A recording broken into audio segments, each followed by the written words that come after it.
সেদিনও ছিল আজকের মতো ছুটির দিন, শুক্রবার। আজ থেকে ঠিক ২৮ বছর আগে ১৯৯৬ সালের ৬ সেপ্টেম্বর ঢাকায় চলচ্চিত্র অঙ্গনে তৈরি হয় বড় শূন্যতা। পৃথিবী থেকে বিদায় নেন সালমান শাহ।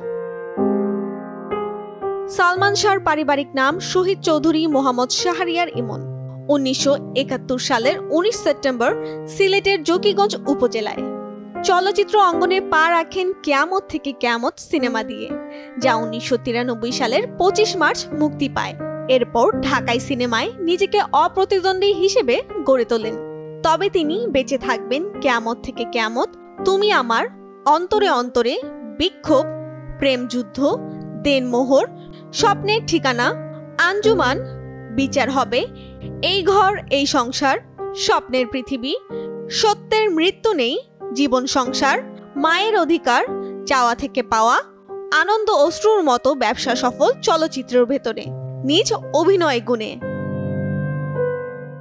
২৮ বছর আগে মৃত্যুর সময় তিনি প্রচণ্ড জনপ্রিয় ছিলেন। এখনো ফেরেন মানুষের মুখে মুখে। এত অল্প সময়ে কেন, কিভাবে মৃত্যু হলো, সেই রহস্য এখনো উন্মোচিত হয়নি। অল্প বয়সে চলে গেলেও তিনি বেঁচে আছেন ভক্তদের ভালোবাসায়।